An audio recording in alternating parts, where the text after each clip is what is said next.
Jacobsu chatkhre hanadagi hownasu mathau chinjakraba Jacobni matam khra Manipurda lakpada ton thengnarubadagi mahaksu achumaran thiduknaba ton bunushiba saduna kuitan tanakibani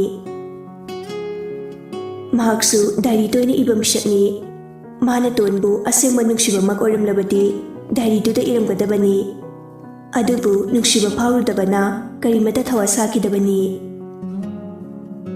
mahakna pamlibadi Jack amadi tona manarga siliba plan adu karino khangdokpa pamlubani plan adu atei karishi oramdre tongi mapahat kibagi laman kumba lakpa orambaduda asawani heman kibana Jack ki tabak adubu thadakkibani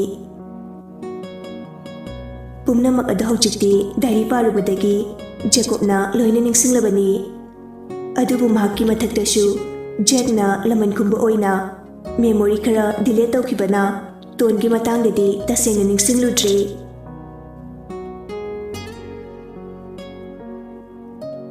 matam khra hokre Roger amu lida waroba horai maramdi abembu tekta kaidana fajina thambi haiba Roger su khanglammi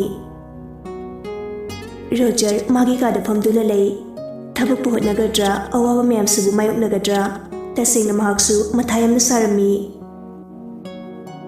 phone da loktoklaga mapada call tarami Roshan na icha kamdori Roger na nungairi father nachayamna nungairi machagi awa nungai wahai khrada mapa mama oibasingna loini khamba ngamlibani icha bu kidorge father da hayo father karino tawriba mayam sibo noina naha oringida futaba aranba kya tawruba aduna tungda horakadoriba nachana suki punsida awaba kya nanglakani haibase noina karimata khangdraba kaigino Roshan ngakna icha nangbu kaidorage father da sengna hayo for hairge adubu father ngosidi ngasa wahang khrade hangjaba tare hai ichana hainingibadu karino father na France da citizen onduna leib adu karigino iramdam kanglaiba ase nuksidabra ihe adugi ore thabakna matang yadabagini aikhoida natte atopa maiti macha mayamsu atopa country da citizen onduna leisidi atopagi wapalakano father shidi family matter ni ice olumba toklaga France da business tawduna leiriba adu nashagi aranba leiri takpani Roshan khon kalapna icha karino nangna ingonda phawba adum hairibada Roger mapira chelai hojikti ai angang ne father mapung mari fari afofata loina khangi ikaibisu khangi ohai father da icha da khanana kari hai ai nang ki bo hongdugi bukum pami aikoi ki France ki citizen olibano father na ice oramlaka kari ki toklibano icha chummi hojikti icha pakham phari asumna nongmadi hanglakani haiba father na sukhangi ahokraba awanungai afofatagi matangda tasina father na icha singda khanganba pamkhidabani madu yaroi father ahokhiba tawdogtugini lanjao kya horokliba ase nache rosta ratangi miyosina tatana dhap kya torokpa fana bhonarapa adugumba mayamda father su face to be able to live in it. Fataba Makoiga Manuraga, Ichani old oina, Kudum Tirabadi, Ashiva meet and among Jay Havada, Tolakani Kalubadagi. Namaga Egan and a Chibu, France da, Mahitam Nevataki Vani. Ichabudi Matam Duda, Shanaga, Switzerland the Ladena. Odegi, Nachecha Kresu, Namada Amuratana, Chagachagat Harupa, Tiny the Giratan and Namase, Pomjapani. Roger na Furi Odu Fogdi Amosu Hari Nachatari Kangi Ahanging Libo Hangdi Tuangi Maparanbi Karigidama Ratan Hatlibano Ranbi Garatanga Kushwit Nakidi Hari Roger na Icha father na wasatun haige ꯔꯇꯟꯅ ꯔꯟꯕꯤ ꯍꯥꯠꯈꯤꯕ ꯑꯗꯨꯗꯤ ꯑꯩ ꯇꯁꯦꯡꯅ ꯈꯪꯗꯦ ꯑꯩꯅ ꯈꯪꯕ ꯍꯥꯏꯔꯒꯗꯤ ꯔꯇꯟꯅ ꯑꯩꯈꯣꯏ ꯑꯍꯨꯝꯕꯨ ꯑꯗꯨꯛꯀꯤ ꯃꯇꯤꯛ ꯌꯦꯛꯈꯤꯕꯅꯤ ꯅꯣꯏ ꯄꯥꯕꯨꯡꯅ ꯖꯤꯁꯦꯄꯤ ꯑꯣꯏꯈꯤꯕ ꯑꯩꯅ ꯑꯥꯏꯁ ꯑꯣꯏꯈꯤꯕ ꯑꯩꯈꯣꯏ ꯑꯅꯤꯗ ꯐꯥꯎ ꯂꯣꯟꯅ ꯂꯣꯟꯅ ꯂꯪꯗꯥꯔꯤꯕꯅꯤ ꯍꯦꯟꯖꯤꯟꯕ ꯉꯝꯗꯕꯒꯤ ꯋꯥꯅꯤ ꯃꯔꯥꯏꯕꯛ ꯊꯤꯔꯕ ꯏꯇꯥꯎ ꯔꯟꯕꯤꯗ ꯗꯁꯥ ꯑꯗꯨ ꯇꯥꯈꯤꯕꯅꯤ ꯔꯇꯟꯒꯤ ꯋꯥꯈꯜꯗꯗꯤ ꯑꯩꯈꯣꯏ ꯑꯍꯨꯝꯃꯛ ꯍꯥꯠꯄ ꯄꯥꯝꯕꯅꯤ ꯔꯣꯖꯔ ꯀꯞꯊꯣꯔꯛꯏ ꯔꯣꯁꯟꯅ ꯏꯆꯥ ꯀꯞꯀꯅꯨ ꯅꯨꯄꯥꯅ ꯀꯞꯄ ꯍꯧꯅꯗꯦ ꯅꯨꯄꯥ ꯍꯥꯏꯁꯤꯗꯤ ꯊꯧꯅꯥ ꯂꯩꯗꯧꯅꯤ ꯐꯥꯗꯔ ꯀꯅꯥꯝꯇꯅ ꯈꯪꯗ꯭ꯔꯕꯁꯨ ꯔꯇꯟꯅ ꯔꯟꯕꯤ ꯀꯩꯒꯤ ꯍꯥꯠꯂꯤꯕꯅꯣ ꯍꯥꯏꯕ ꯅꯆꯥꯗꯤ ꯂꯣꯏꯅ ꯈꯪꯉꯤ ꯑꯗꯨ ꯍꯥꯏꯔꯒ ꯔꯣꯖꯔ ꯊꯋꯥꯏ ꯆꯥꯛꯅ ꯀꯞꯄꯤ ꯏꯃꯥ ꯏꯄꯥꯅ ꯐꯠꯇ꯭ꯔꯦ ꯍꯥꯏꯗꯨꯅ ꯃꯆꯥꯅ ꯀꯩꯗꯧꯅꯨꯡꯗ ꯑꯁꯦꯡꯕ ꯍꯥꯏꯗꯣꯛꯂꯣꯏ ꯃꯆꯥꯅ ꯐꯠꯂꯨꯗ꯭ꯔꯒ ꯃꯃꯥ ꯃꯄꯥꯅ ꯀꯩꯗꯧꯅꯨꯡꯗ ꯃꯆꯥꯕꯨ ꯐꯠꯇꯦ ꯍꯥꯏꯔꯣꯏ ꯔꯣꯁꯟ ꯄꯥꯈꯠꯅ ꯏꯆꯥ ꯀꯔꯤꯅꯣ ꯏꯆꯥꯅ ꯍꯥꯏꯁꯦ ꯅꯣꯏ ꯄꯥꯕꯨꯡꯅꯗꯤ ꯅꯪꯅ ꯔꯇꯟꯕꯨ ꯍꯥꯠꯈꯤ ꯍꯥꯏꯔꯤ ꯋꯥꯏ ꯔꯇꯟꯅ ꯁꯤꯗ꯭ꯔꯤꯉꯩꯗ ꯏꯆꯥꯗ ꯀꯩ ꯍꯥꯏꯔꯝꯃꯤ ꯔꯣꯖꯔꯅ ꯁꯥꯎꯔꯒ ꯐꯥꯗꯔ ꯋꯥꯔꯤ ꯑꯁꯤꯒꯤ ꯋꯥꯔ ꯑꯁꯤꯒꯤ ꯃꯥꯁꯇꯔ ꯃꯥꯏꯟꯗꯤ ꯅꯍꯥꯛꯅꯤ ꯑꯗꯨꯕꯨ ꯐꯥꯗꯔ ꯅꯆꯥꯅ ꯐꯥꯗꯔꯕꯨꯗꯤ ꯍꯥꯠꯄ ꯉꯝꯂꯣꯏ ꯐꯠꯇꯦ ꯍꯥꯏꯕꯁꯨ ꯉꯝꯂꯣꯏꯌꯦ ꯑꯗꯨ ꯍꯥꯏꯔꯒ ꯔꯣꯖꯔ ꯑꯃꯨꯛꯁꯨ ꯀꯞꯂꯝꯃꯤ ꯑꯩ ꯑꯃꯨꯛ ꯍꯟꯅ ꯐ꯭ꯔꯥꯟꯁꯇ ꯂꯥꯛꯑꯔꯣꯏ ꯅꯣꯏꯁꯨ ꯁꯤꯗ ꯂꯥꯛꯀꯅꯣ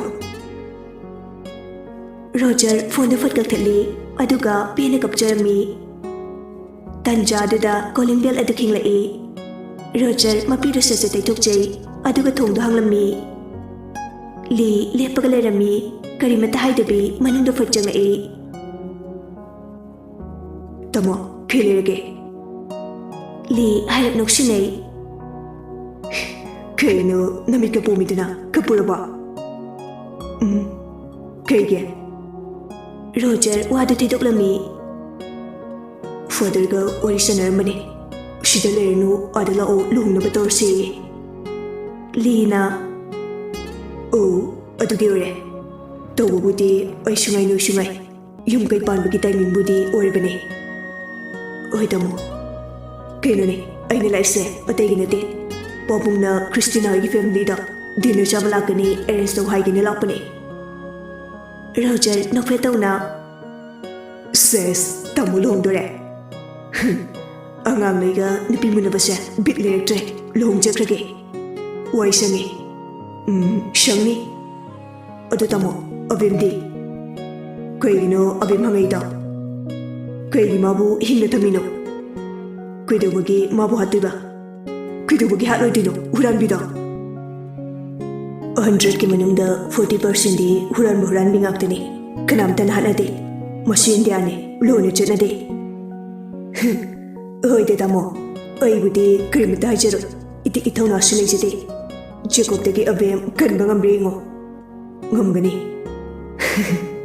ꯍꯣꯏ ꯍꯣꯏ ꯉꯝꯕ ꯑꯣꯏꯖꯧ ꯐꯤꯂꯝ ꯁ꯭ꯇꯥꯔ ꯑꯃꯠꯇꯅ ꯏꯟꯗꯤꯌꯥ ꯅꯦꯚꯤ ꯃꯥꯔꯀꯣꯁ ꯋꯦꯛꯇ ꯊꯕꯛꯇ ꯇꯠꯄ ꯉꯝꯗꯧ ꯅꯠꯇꯦ ꯃꯗꯣ ꯖꯦꯀꯣꯕꯅ ꯉꯝꯂꯤꯕꯗꯨ ꯄꯋꯥꯔ ꯂꯩꯕꯩꯅꯤ ꯔꯣꯖꯔ ꯑꯩ ꯃꯌꯥꯝꯕꯅꯤ ꯏꯃꯥ ꯄꯨꯟꯗ꯭ꯔꯁꯨ ꯏꯄꯥ ꯄꯨꯜꯂꯤ ꯖꯦꯀꯣꯕ ꯀꯔꯝꯕ ꯃꯤꯁꯛꯅꯣ ꯍꯥꯏꯕ ꯇꯥꯃꯣ ꯂꯣꯏꯅ ꯈꯪꯉꯤ ꯐꯔꯦ ꯏꯇꯩꯃꯣꯏꯒꯤ ꯐꯦꯃꯤꯂꯤ ꯗꯤꯅꯔ ꯆꯥꯅꯤ ꯍꯥꯏꯕ ꯅꯠꯇ꯭ꯔꯣ ꯅꯨꯄꯤ ꯃꯦꯝꯅ ꯄꯥꯝꯗꯅꯕ ꯃꯣꯔꯣꯛ ꯑꯔꯣꯏꯕ ꯁꯥꯜꯂꯒꯦ ꯆꯦꯐꯇꯒꯤ ꯄ꯭ꯔꯃꯣꯁꯟ ꯗꯥꯎꯟ ꯆꯠꯂꯒ ꯋꯦꯇꯔ ꯑꯣꯏꯍꯜꯂꯦꯗꯅ ꯑꯗꯨꯅꯕꯨ ꯐꯔꯦꯗ ꯋꯥꯔꯦ ꯑꯁꯦꯡꯕ ꯆꯦꯐꯀ ꯑꯣꯏꯅꯤꯡꯂꯛꯇ꯭ꯔꯦ ꯋꯥꯗꯅ ꯄꯩꯁꯥ ꯄꯥꯕ ꯄꯥꯝꯃꯛꯑꯕ ꯅꯪꯁꯨ ꯄꯩꯁꯥꯒꯤ ꯋꯥꯗꯤ ꯏꯄꯥꯁꯨ ꯃꯤꯂꯤꯅꯤꯌꯔꯅꯤ ꯃꯆꯥꯅꯨꯄꯥꯔꯥ ꯏꯇꯣꯝꯇꯅꯤ ꯑꯩ ꯑꯗꯨꯒꯨꯝꯕꯗꯨ ꯄꯥꯝꯗꯦꯗ ꯇꯥꯃꯣ ꯂꯤꯅ ꯔꯣꯖꯔꯒꯤ ꯂꯦꯡꯕꯥꯟꯗ ꯄꯣꯞ ꯄꯣꯞ ꯊꯥꯔꯝꯃꯤ ꯇꯥꯃꯣ ꯈꯪꯉꯤꯗ ꯔꯣꯖꯔ ꯃꯃꯥ ꯅꯝꯊꯤꯕꯤꯅ ꯃꯆꯥ ꯃꯣꯗꯣꯂꯦꯠ ꯄꯣꯛꯅꯔꯤꯕꯅꯤ ꯐꯔꯦ ꯇꯥꯃꯣ ꯗꯤꯄꯥꯔꯠꯃꯦꯟꯗ ꯆꯠꯇ ꯌꯥꯗ꯭ꯔꯦ ꯆꯠꯂꯨꯈꯤꯒꯦ ꯍꯜꯂꯛꯄꯗ ꯃꯊꯦꯜ ꯂꯨꯀꯣꯏꯗ ꯂꯩꯔꯝꯃꯣ ꯍꯣꯏ ꯇꯥꯃꯣ ꯑꯥꯔꯊ ꯂꯩꯕ ꯋꯥꯍꯩ ꯃꯅꯨꯡꯗ ꯐꯨꯝꯂꯤꯕ ꯑꯔꯣꯟꯕ ꯈꯪꯅꯔꯕꯁꯨ ꯆꯤꯝꯕꯥꯜ ꯊꯣꯛꯅꯗꯤ ꯄꯟꯅꯔꯝꯗꯦ ꯑꯦꯛꯇꯤꯡ ꯐꯥꯎ ꯑꯃꯁꯨ ꯈꯪꯗꯅꯕ ꯍꯣꯠꯅꯔꯝꯃꯤ ꯑꯄꯪꯕ ꯑꯃꯠꯇ ꯅꯠꯇꯕꯅꯤꯅ ꯂꯣꯏꯅꯗꯤ ꯃꯅꯨꯡꯗ ꯈꯪꯅꯔꯤꯕ ꯉꯥꯛꯇꯅꯤ ꯔꯣꯖꯔꯁꯨ ꯉꯥꯏꯍꯥꯛ ꯂꯩꯔꯒ ꯃꯈꯥꯗ ꯆꯠꯈ꯭ꯔꯤ ꯍꯧꯖꯤꯛꯇꯤ ꯃꯩꯇꯩꯒꯤ ꯊꯣꯡ ꯊꯥꯛꯂꯕ ꯅꯨꯄꯥ ꯀꯨꯛ ꯑꯅꯤ ꯂꯩꯔꯕꯅꯤ ꯃꯆꯥꯅꯨꯄꯥꯔꯥ ꯏꯇꯣꯝꯇꯅꯤ ꯑꯩ ꯑꯗꯨꯒꯨꯝꯕꯗꯨ ꯄꯥꯝꯗꯦꯗ ꯇꯥꯃꯣ ꯔꯣꯖꯔꯁꯨ ꯉꯥꯏꯍꯥꯛ ꯂꯩꯔꯒ ꯃꯈꯥꯗ ꯆꯠꯈ꯭ꯔꯤ ꯍꯧꯖꯤꯛꯇꯤ ꯃꯩꯇꯩꯒꯤ ꯊꯣꯡ ꯊꯥꯛꯂꯕ ꯅꯨꯄꯥ ꯀꯨꯛ ꯑꯅꯤ ꯂꯩꯔꯕꯅꯤꯅ ꯔꯣꯖꯔꯅ ꯊꯣꯡꯗꯧꯕ ꯈꯔ ꯇꯥꯛꯂꯝꯂꯒ ꯀꯤꯆꯟ ꯑꯃꯗꯨꯗ ꯑꯅꯝꯕꯅ ꯂꯩꯔꯝꯃꯤ ꯔꯣꯖꯔ ꯏꯇꯩꯃ ꯂꯤꯅ ꯊꯣꯡ ꯊꯥꯛꯂꯝꯃꯤ ꯆꯥꯛ ꯊꯣꯡꯕ ꯂꯣꯏꯔꯕ ꯇꯥꯃꯣ ꯍꯥꯏꯔꯛꯑꯦ Roger Somdana Christina ga Christiga chatnaba sem sarami. Christina na CRB ngo. Christina yari yam fazari. Manda chalai. Loisilabo noinibo. Anima mama. Krakildana. Christina na Mama tamudu maida yam keshin beksindasi pamdabani. Christina Mama aishikeninde. Pritam na Ichasa noibulorabo. Christina ga Christiga na Papa lore. Chunaba tausi pungsi tareta daure. Mandana hoi loisimbalore. Rojasu kitchen dagi thorklaga Raski manakta lae. Raski magun khangdaba kangli baksida leramoi. Adunabu war macha macha thokla fawba lamdam sida leriba ningon pokpi imung manungna pamneribani. Rogerna Babu Rasna Oi Roger lao lori putong thapa. Lori ready budi oidri. Ngai ko makoi shirokdri. Oi babu, adu babu, matang ni jadri, ni chakai gumba khara. Hayo. Roger mathai di nuai jaram de, adubu hai dia dabana tapna. Lagadoriba iti matu di manau nupi amasile bani, Christy go bani. Babung na aibusu na chasat na biramo. Ras no fetaw na. Adugi ore, haige. Aigi father ko mother ko di amukhana la aroi. Ras na kaino ichan haisibo kaido boyarage. Roger na to na vakum phangna na chatkiba. Avem na laman kumangam dana mai thikiba. Tamo na hujik phawba chiga liba pumna ma asigi hawrok phamde. Aikoi father orimle babu. Ras amuke ngaklammi. Roger Babungda shin hayo ichabu kaidorage. Roger kapthorei. Ai kisid okti babu. Masidi na cha pukning yamna nuksi. Ai ki ipa imamakna asumna tarongani nongmada khalode babu. Ai babungda seng hayo chinagano. Nangsu babungne pokchaba ichamakni khanjaribani. Makoi anina fataba aranba kya torumlabasu.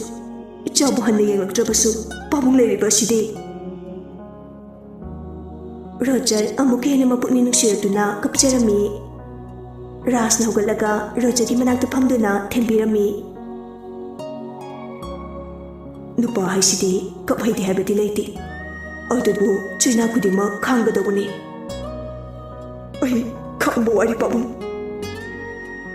Adu haraga Ras ko silaga kapi. Tanja aduda li jangai.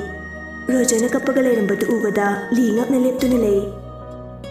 Babung Rasna Oi Thoiba Ichala aba Nambu losilabo Losindri Uniform gado honglurotana Oi Idu haibit lutuklaga losilage Makoi laktriba natro Laktri Laani haripani Roger Kaidorage Rasna macha chingnadana bahaidana Noiga garasana Ada France nupi amahainare lao harapagini. Manadi ima oidoriba adugi macher manaura amalebido pami haibiyu haiye. Li marau laina noksei. Adugi ore chalunu kai kanaba yumdagi iramdamdagi maitai chanudagi henba leitabani. Kaishu kalunu kanglei paksida ahanboina machin manauda aikoi ni pulap luhonga loredana. Roger mapida teithoksei. Oi tamu aduna forani. Fori nangsu loisilo lao. Rasna Jojo loisilo yorani. Liga Roger ga magi apartment na lakminei. Awabadu tung oineraga nungaiba maithungda phagi chukai taunarami. Lina Ai nupido nang nupi oibiningdana ahengwai koluni ko. Roja sunok laga mas pagi tawrai. Manau mana matai mada kon bade koi sugai de. Matai mahai sidi mama sok lebe magumani. Ai nupi da tamo no kolunu. Matai na manau pi de kon bade lar na sopo kok chatna de. Fore nang duna khra thirap lebani na masam da adum jersano. Ai duna red ohelage. Tamo na ise ai sai duna khra thirap le sira. Makoi ani bu kai de khenage. Manung mapa chap manaramni. Hai naraktre cho iru jawro. Roger nokmi magi apartment chang hori li su changkhri. Makhadana Pritam hoi lakpagi mayam changdana oklammi. Ras tholaktuna khutchoknarami. Rasna isen lenshinchi emotional lao noi anidi chappu manine. Mandana yambo twins ni. Oh, ai emotion se onthok na fajakreda. Mayam na khalak na batare. Mayam do punna nokminai. Pritam na Ibagi icha tumba Jacob tudi film star phojabe amadi laura ani do. Rasna gaidi wakhal do onari. Laibudi lairi imo otombisu. Thaina aigi marup amagi machanupi ni. Phojai imo otombi dusu masak matau dadi kari matawati. Pritam na oh fei maitei machalai bai. Mani icha atomba do film kumjai haibagi wani. Atopa jati ga haile do angang na teda. Mandana aduna faide yambung. Somdana hero ani dusu losimaloraga thokminarei. Masanan badi pamjaba fashion di kya pamdaba oibana yamna chamna masatanan na thorei. Jacob tabu fashion pamjabagi wani setli kaisu pakshabagi wani. Roger amadi Lina fashion pamludabaga khra pakpasu walami. Makoi anidi icham cham setli kai pakjarami. Makoi anisu haijabagi wani nupa oirasu ikai bakanglubana pakhe changba ngamjarmde. Roger na Tomo nanghan chamo. Lina oi nang khra ngangi nanghan chamo. Senior first tamo. Junior first kok chamo. Foi punya chaminarse. Oduna fari law. Ani do punya changa i. Babu Rasna law tashingbadi hiram kudingda nupa na hana ngai dongni. Nathau chinbaduda babung kasu hararoi. Matungdadi imawani na ngahamganu ko. Roger galiga oi babu. Mandadi Roger da munenjay. Ibungoli budi hana masakhangi. Yambung amasina Rasna aigi maru Roshan gi machani. Makoi di France da citizen olaga laikre. Masu aigi ichamani khalibani. Imawani ma ichani maki oibadu pamjay. Isena kari khaliba. Pritam na hoi de ivai. Icha phaibu poklurabanina amathang khaidokhiba habase ai khoidasu nugaijede. Anima magi mafam khangna chatkibana phai. Mandana icha gi mingna kari kauba. Roger gawi mama. Oh iya anise onthokna fajareda. Icha bu chahi kyamuk surage. Roger na Christina da makuthilaga Sister na krabudi hanmani 26 suri. Lin haifet makhong na kauri. Koinu sister kaina. Roger na nurse oibiduki haibani. Ohayong waidi kauruida. Christina na tapna ahiniti mani onari. Roger ikairas ikaina.